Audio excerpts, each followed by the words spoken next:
Alrighty, today's another episode of Political Matchup. Today's people that are going head to head is going to be none other than Dan Crenshaw versus Alexandria Ocasio-Cortez. As you can see, Dan Crenshaw has normal stamina, typical charisma. He's pretty smart, but the media doesn't really like him. He's respectable, but has a little minority appeal and has average money. His description is Daniel Reed Crenshaw was born March 14th, 1984, is an American politician and former United States Navy SEAL. Officer serving in the United States House of Representatives for Texas 2nd Congressional District since 2019. Now then, we got Ocasio-Cortez, or AOC. She's very hyper, as you can see. As you can see by her face. Her charisma is magnetic, though she did take a hit in the intelligence department, must not allocated her stats correctly. And then there is media bias. She is very well liked by them, though has little experience. Minority is one of us appeal, as she is Puerto Rican. And then she has starting money, which she has to be frugal. Not just because she's a democratic socialist, but because she also does not have a whole lot of starting money. And her description, winning a seat in the U.S. House of Representatives at age 29, AOC is the youngest woman ever to serve in Congress. The freshman representative is also one of the first female members of the Democratic Socialists of America to serve, often putting her at odds with both Republican colleagues and her Democrat allies. Alrighty. Now then, one of the things that I will have to say is I will be doing this a bit differently than usual. I'll be showing a little bit of this, but primarily talking about the ending results.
Well, this is round one. Here's what it looks like. I really don't know how this even happened, but you'll see it in another picture, but she essentially nearly took almost all of this. Like, almost everything was a toss-up here. Like, it was pretty much a battleground state. She nearly even had Texas turning blue, too. I really don't know what was going on here, but it was a very interesting match to see.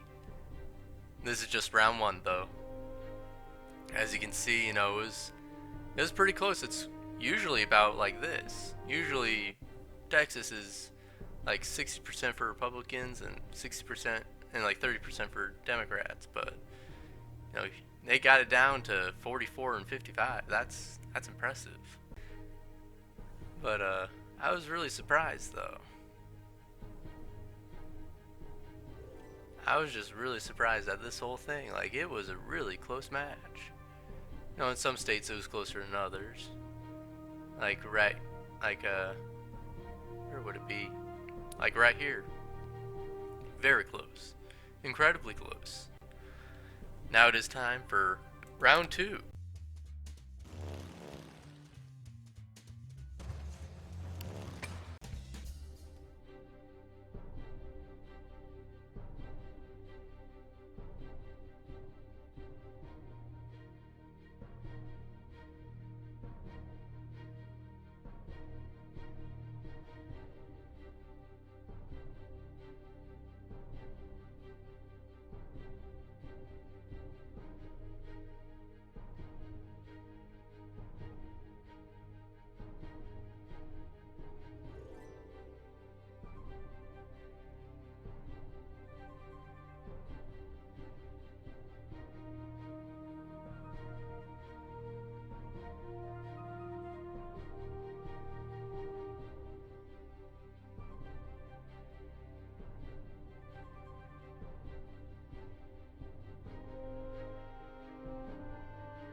Alrighty, I cannot believe this.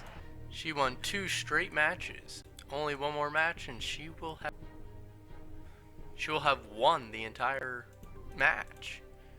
This is very surprising, to be quite honest. Now, this one was a bit more interesting since a couple more states went red to give Crenshaw a fighting chance, but interestingly enough, she still won. And honestly, I gotta say, this blue wall over here, like, you think the blue wall's over here? Nah, it's over here. Like, if you look at it, like, the entirety of this area over here, the entirety of this area could go red. The entirety of this area. But as long as the West Coast goes blue, they'll be almost 100 points closer. Like, just look at this. So they're nearly 70 points there already.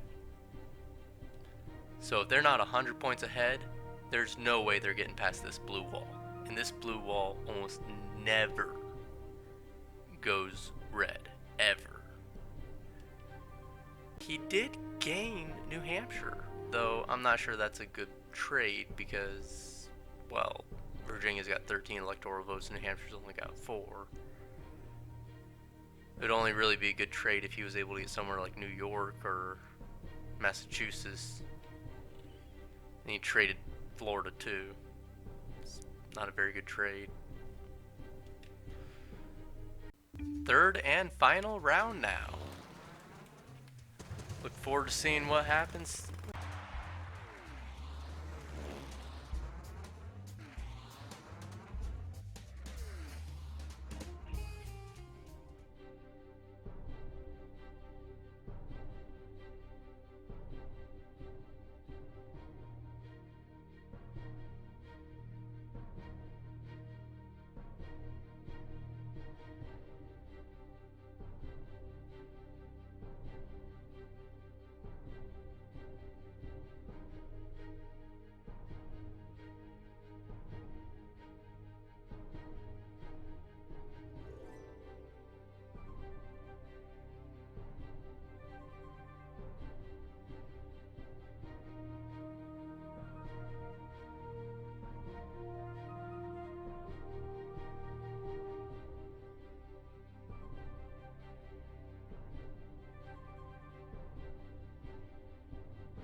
Now that was just horrible for Dan Crenshaw.